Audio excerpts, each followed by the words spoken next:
नमस्कार दोस्तों, मैं नरेंद्र आप सभी साथियों का जीके क्लासेज में हार्दिक स्वागत और अभिनंदन करता हूं।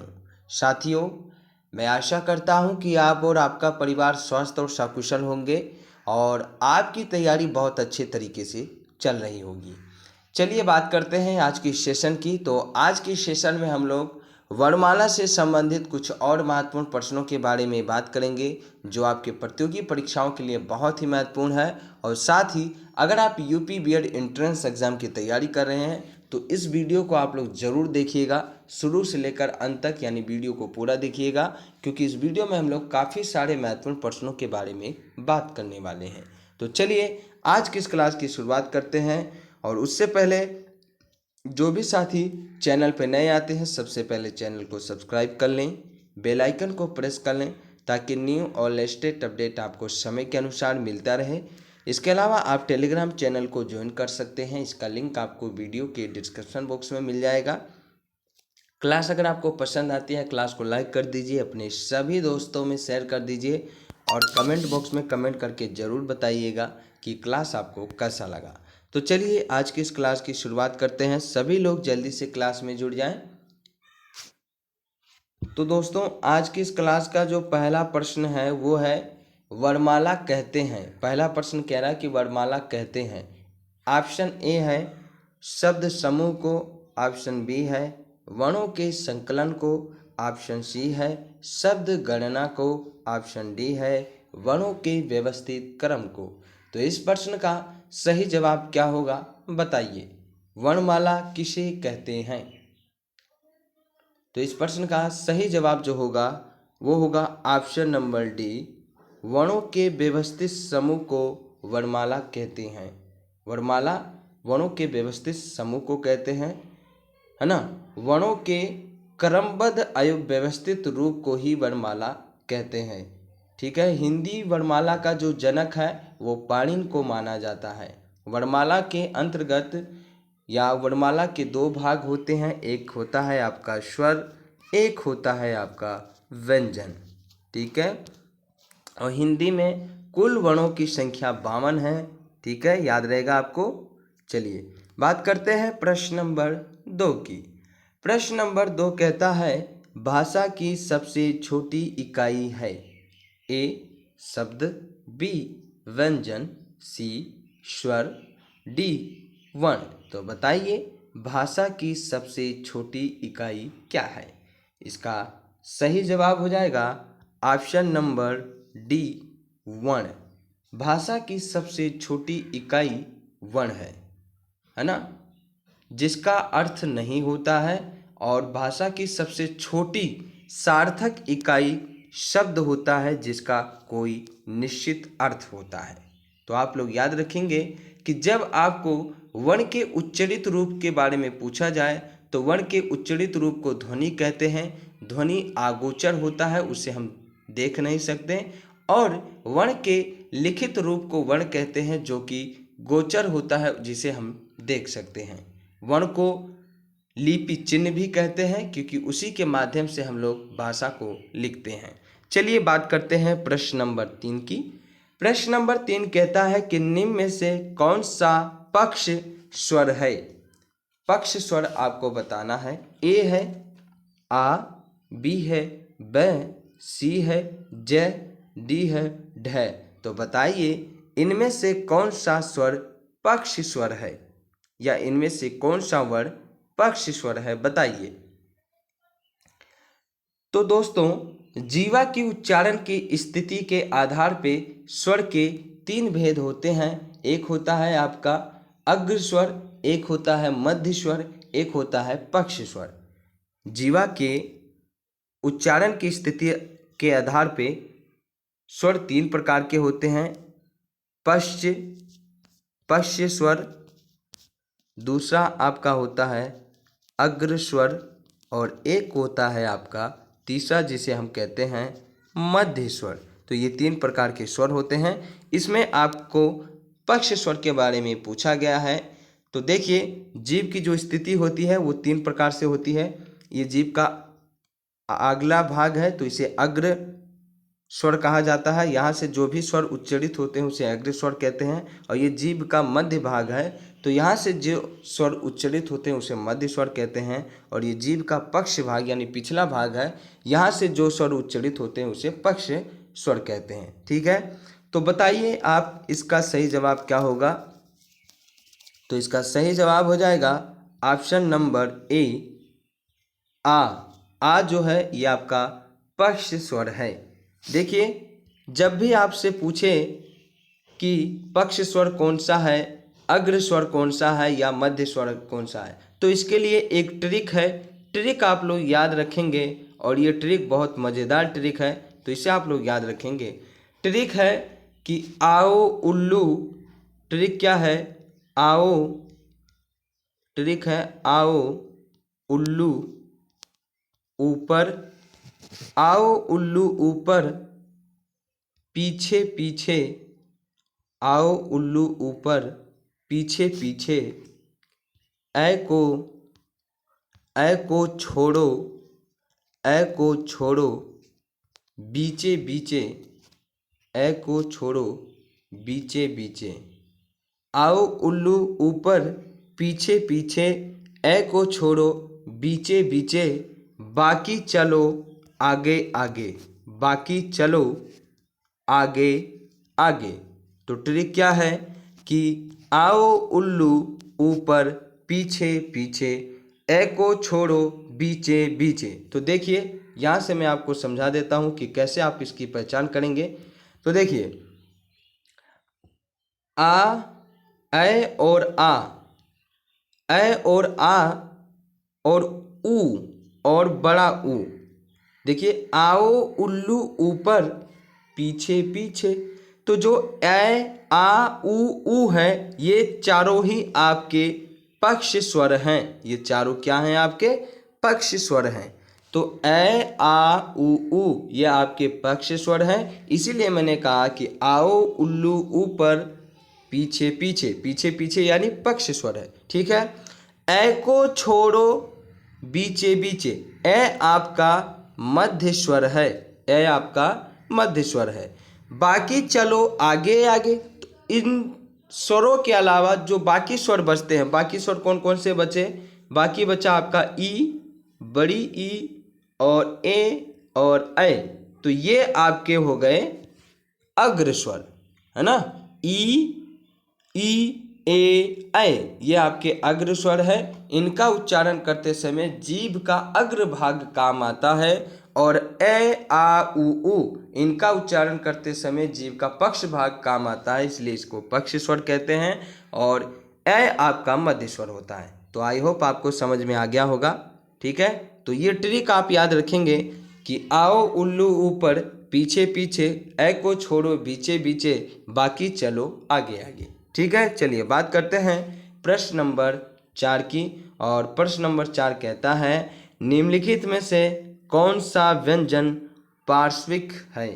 निम्नलिखित में से कौन सा व्यंजन पार्श्विक है, आपको बताना है।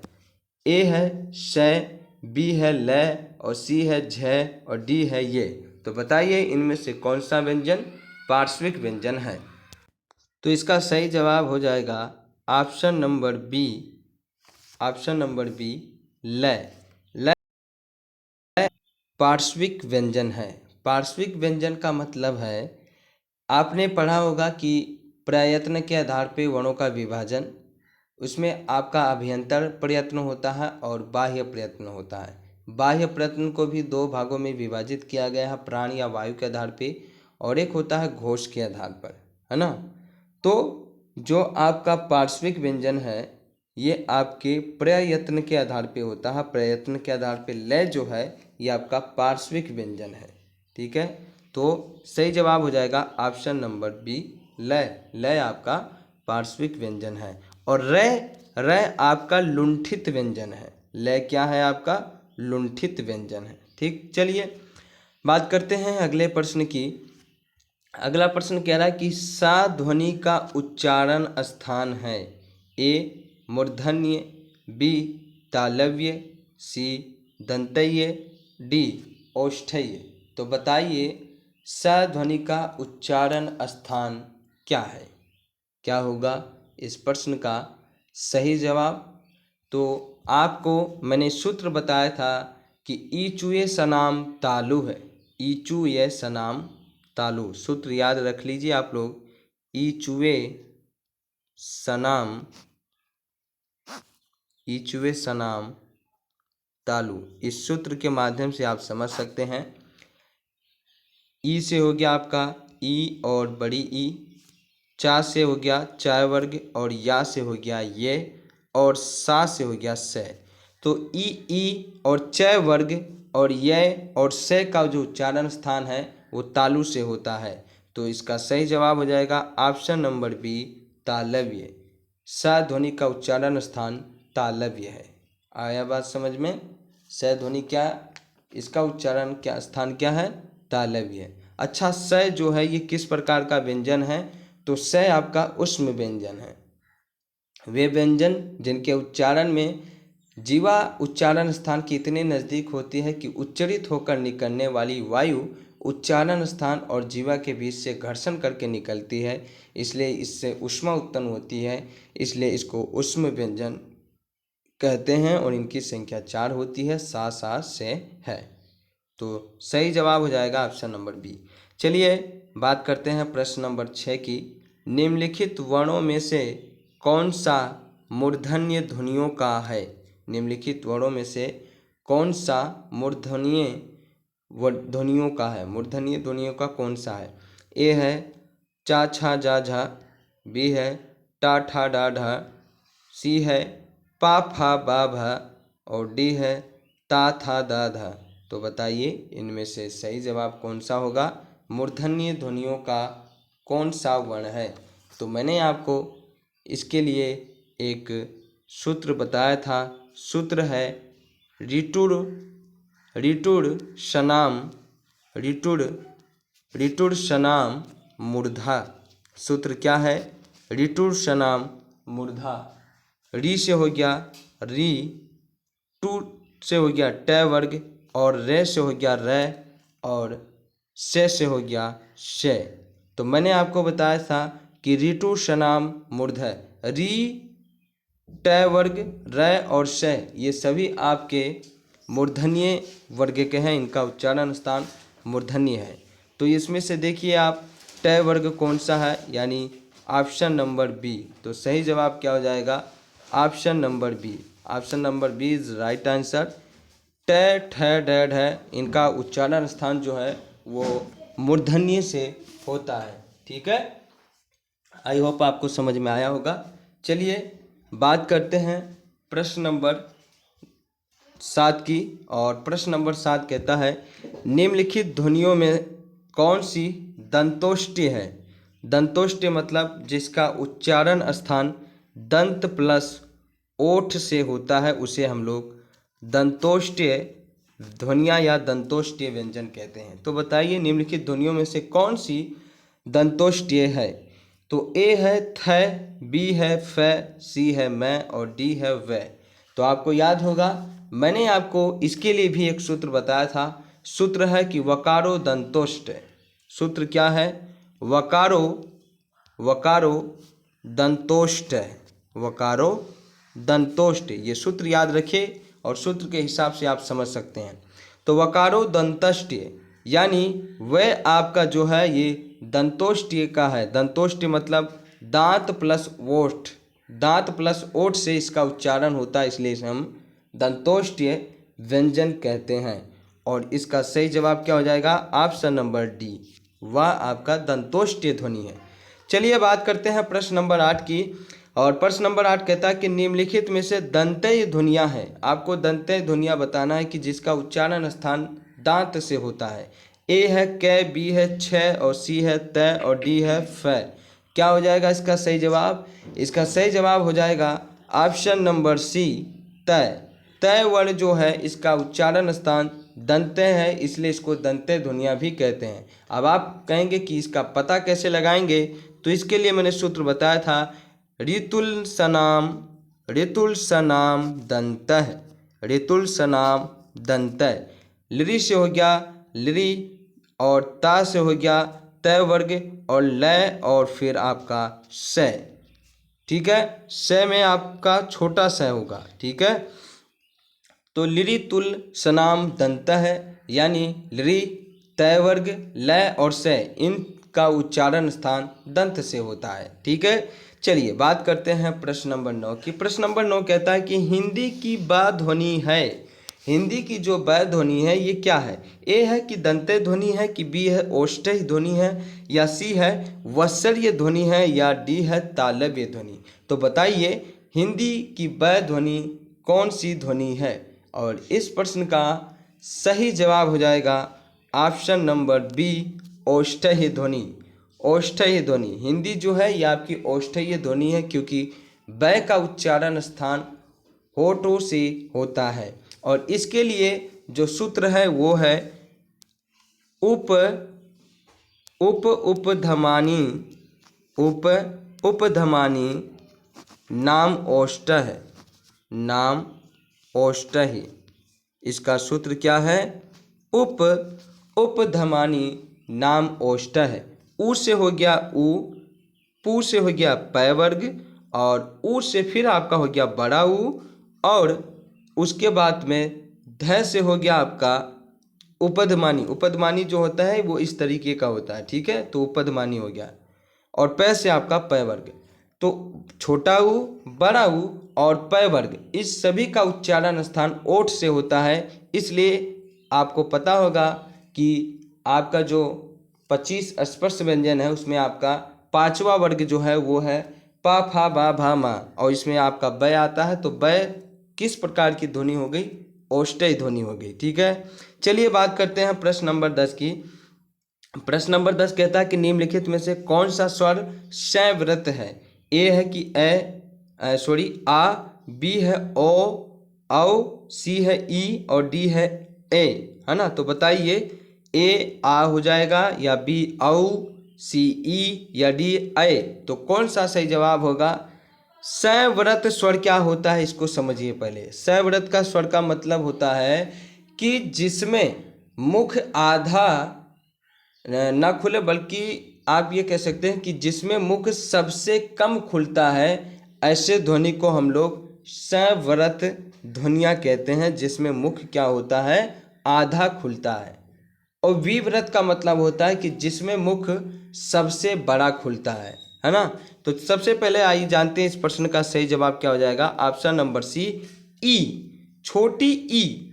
छोटी ई, इसके अलावा बड़ी ई, इसके अलावा छोटा ऊ और बड़ा ऊ, ये चारों ही आपके संवृत ध्वनियाँ हैं। ये चारों ही आपके संवृत स्वर है। क्यों? इनके उच्चारण में हमारा मुख जो होता है वो सबसे कम खुलता है। जैसे आप बोलेंगे ई उ ऊ, तो आपका जो मुख है, आपका जो ओठ है, उसका शेप जो होगा वो आपका बहुत छोटा होगा, संवृत होगा। इसी के अलावा अगर हम लोग विव्रत की बात करें तो विव्रत में आपका मुख है सबसे बड़ा खुलता है। जैसे आप रसगुल्ले को देखते हैं तो आपके मुंह में पानी आ जाता है, और आप बोलते हैं आ, तो आपका मुंह क्या हो जाता है? पूरा खुलता है, यानी बहुत बड़ा मुंह आपका खुलता है। तो आ जो है ये आपका कौन सा स्वर है? विव्रत स्वर है। आई बात समझ में? अर्ध संवृत जो होता है उसमें आपका मुख जो होता है वो आधे से बंद रहता है और आधा खुला रहता है।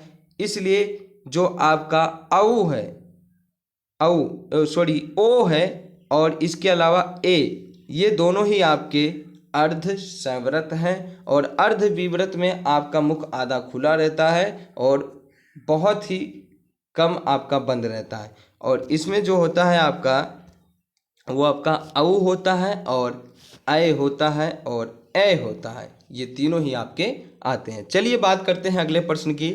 प्रश्न नंबर 11 कह रहा है कि हिंदी की स्पर्श घोष महाप्राण औष्ठ्य व्यंजन ध्वनि है। 4 ऑप्शन दिया गया है और आपसे पूछा कि हिंदी की स्पर्श घोष महाप्राण औष्ठ्य व्यंजन ध्वनि है। तो देखिए स्पर्श व्यंजन तो ये सभी हैं, तो आपका ऑप्शन सभी आएगा। घोष की बात करें, घोष के बारे में मैंने आपको बताया था कि वे व्यंजन जिनका उच्चारण करते समय हमारी स्वर तंत्रियाँ जो है वो ज़्यादा झंकृत करती है, उसे हम लोग घोष कहते हैं। घोष के आधार पे आपका अघोष और साघोष होता है। तो घोष के अलावा महाप्राण भी दिया है। तो देखिए मैंने आपको बताया था कि जो आपकी स्पर्श व्यंजन है, स्पर्श व्यंजन की संख्या होती है 25 और ये आपके होते हैं क वर्ग से लेकर प वर्ग तक।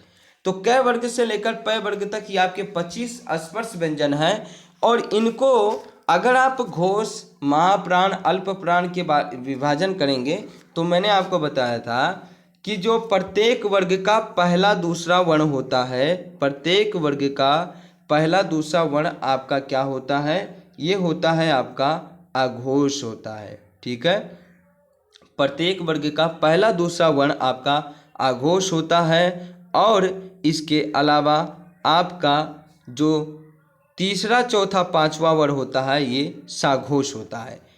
अल्प प्राण के बारे में मैंने आपको बताया था कि प्रत्येक वर्ग का पहला तीसरा पांचवा वर्ण आपका अल्प प्राण होता है और प्रत्येक वर्ग का चौथा पांचवा वर्ण आपका महाप्राण होता है। तो देखिए इसमें से आप भय को देखिए, भय कौन सा वर्ण है, भय आपका जो है ये पांचवा वर्ण है, यानी ये आपका महाप्राण है। और ये कौन सा है, ये आपका साघोष है। लेकिन बात हो रही है ओष्ठ्य व्यंजन की कि आपको ओष्ठ्य भी व्यंजन बताना है। मतलब प्रश्न आपसे ये पूछ रहा है कि इनमें से कौन सा व्यंजन ऐसा है जो स्पर्श व्यंजन है, जो घोष या घोष है और जो महाप्राण है, और क्या है साथ में ओष्ठ्य है जिसका उच्चारण स्थान ओठ से होता है। तो सीधा सा अर्थ है कि आप इसका सूत्र लगा लीजिए। सूत्र क्या है मैंने अभी आपको बताया था, सूत्र है आपका, सूत्र मैंने आपको बताया था ओष्ठ्य वाला कि उपधमानी नाम ओष्ठ्य, उपधमानी नाम ओष्ठ्य, यानी उ और जो आपका प वर्ग है वो आपका ओठ से होता है। तो पा फा भा भा म, तो भय आ रहा है देखिए, और भय आपका पांचवा वर्ग है तो ये महाप्राण भी हो गया और ये स्पर्श व्यंजन भी है। तो सही जवाब आपका हो जाएगा ऑप्शन नंबर ए। सिंपल है।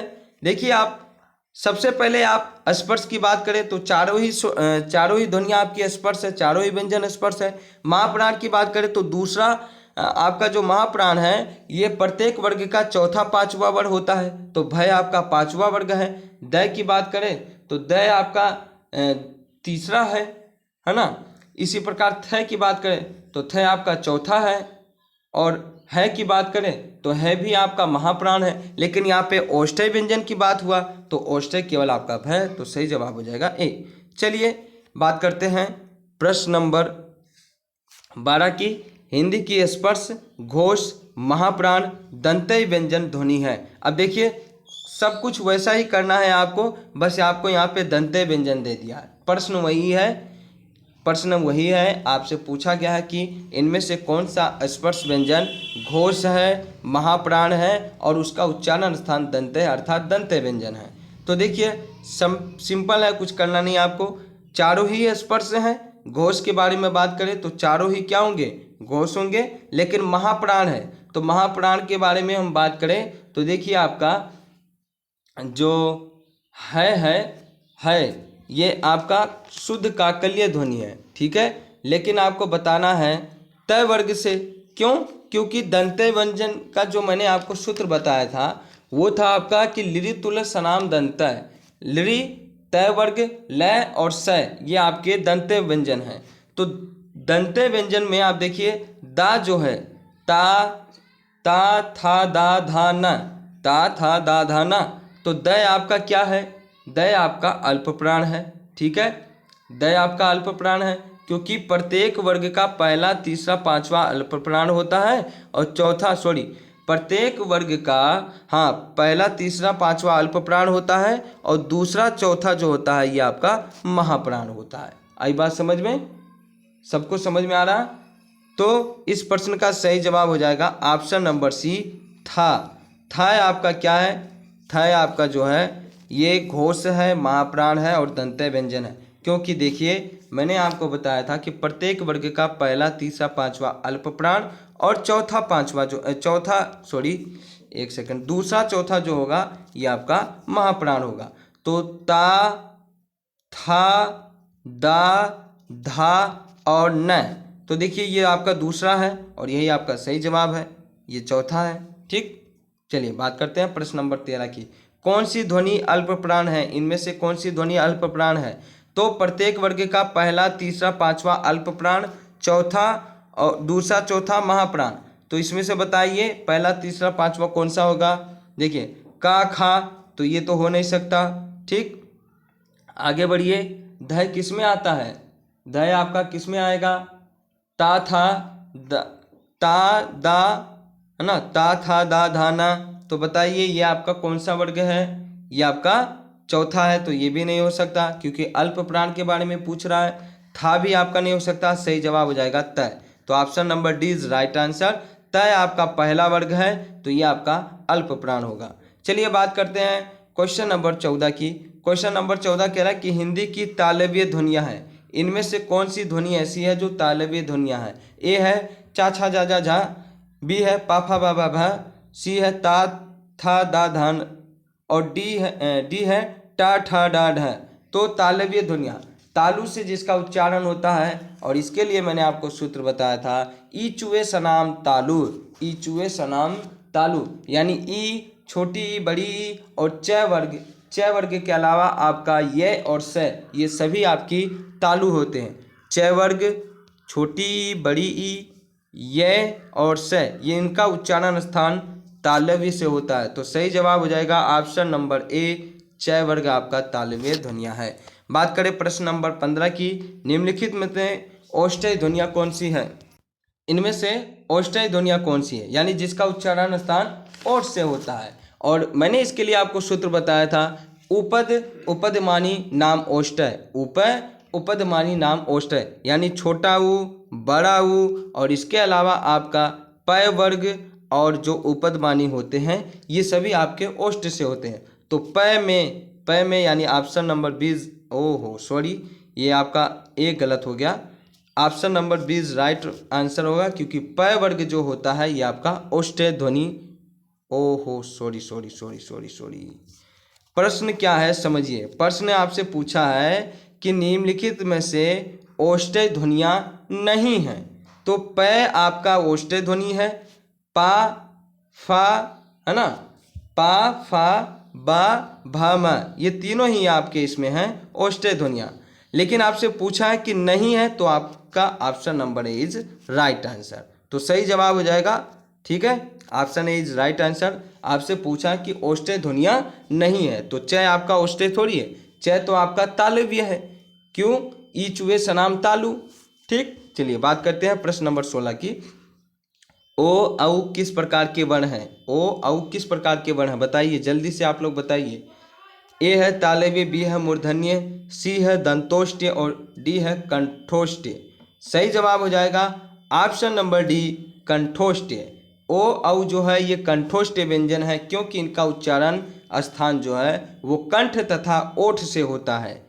तो ए, ए, ओ, औ ये चारों ही आपके जो हैं ये क्या हैं?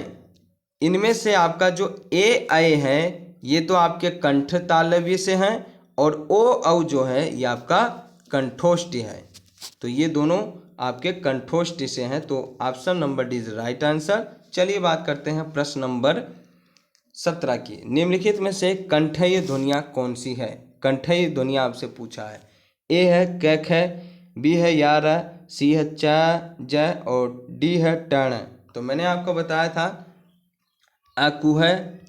आकुह विसर्जनीय नाम कंठ है, आकुह विसर्जनीय नाम कंठ है, यानी अ, आ और क वर्ग, अ, आ और क वर्ग और क के अलावा आपका है वर्ण, ये आपके कंठ से इसका उच्चारण स्थान होता है। तो option number A is right answer. कैख है आपका सही जवाब हो जाएगा। कैख है आपकी कंठ ध्वनियाँ हैं। बात करें प्रश्न नंबर 18 की।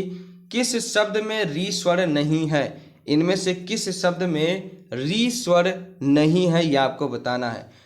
ए है कृपा, बी है कृष्णा, सी है दृष्टि, डी है रिवाज। तो बताइए इनमें से किस शब्द में री स्वर नहीं है। सही जवाब हो जाएगा ऑप्शन नंबर डी, रिवाज में आपका री शब्द नहीं है, क्योंकि यहाँ पे जो री है वो आपकी बड़ी ई है। तो रिवाज जो है ये आपका री नहीं है। चलिए बात करते हैं, और री आप जानते हैं कि इस प्रकार का जो चिन्ह होता है, री की मात्रा ये होती है। ठीक है, चलिए बात करते हैं प्रश्न नंबर 19 की। किन ध्वनियों को अनुस्वार कहा जाता है? अनुस्वार क्या होते हैं बताइए जल्दी से। ए है स्वर के बाद आने वाली नासिकीय ध्वनियों को, बी है स्वतंत्र रूप से उच्चारित ध्वनियों को, या सी है स्वर के साथ आने वाली ध्वनियाँ, या डी व्यंजन के बाद में आने वाली ध्वनियाँ। सही जवाब हो जाएगा ऑप्शन नंबर ए, स्वर के बाद आने वाली नासिकीय ध्वनियाँ, उनको हम लोग अनुस्वार कहते हैं। अनुस्वार का मतलब ऐसी ध्वनियाँ जिनका उच्चारण नाक से हो, जब इनका उच्चारण करेंगे तो नाक से हवा निकलेगी, तो इस प्रकार की ध्वनियों को अनुस्वार कहते हैं। जैसे अंग अ है तो ये क्या है? अनुस्वार है। ठीक है, इसके अलावा भी आपकी इया है, अण है ना, न है। ठीक, चलिए बात करते हैं प्रश्न नंबर 20 की, जो कि आज की इस क्लास का आखिरी प्रश्न है। प्रश्न नंबर 20 कह रहा है कि कौन वर्ण साघोष नहीं है? ए है र, बी है त, सी है ए और डी है ड। तो इसका सही जवाब क्या होगा? आप लोग इसको कमेंट बॉक्स में कमेंट करके बताइएगा। ये प्रश्न मैं आपको होमवर्क में देता हूँ। अगली वीडियो में मैं बताऊँगा कि किन किन साथियों ने इसका सही जवाब दिया, तो आप लोग कमेंट करके इसका आंसर बताइएगा। ठीक है, तो चलिए आज की इस क्लास को यहीं समाप्त करते हैं। मिलते हैं अगली क्लास में कुछ और महत्वपूर्ण प्रश्नों के साथ में। अभी तक आपकी वर्णमाला की 2 क्लास हो चुकी है, 1 क्लास और लेंगे हम लोग, और उसके बाद वर्णमाला आपकी फिनिश हो जाएगी। फिर हम लोग नए चैप्टर की तरफ बढ़ेंगे। ठीक है, तो चलिए मिलते हैं फिर अगली क्लास में। तब तक के लिए आप सभी साथियों का बहुत बहुत धन्यवाद। वीडियो को लाइक कर दीजिएगा, शेयर कर दीजिएगा और चैनल को सब्सक्राइब कर लीजिएगा। Thank you, thanks for watching. जय हिंद, जय भारत।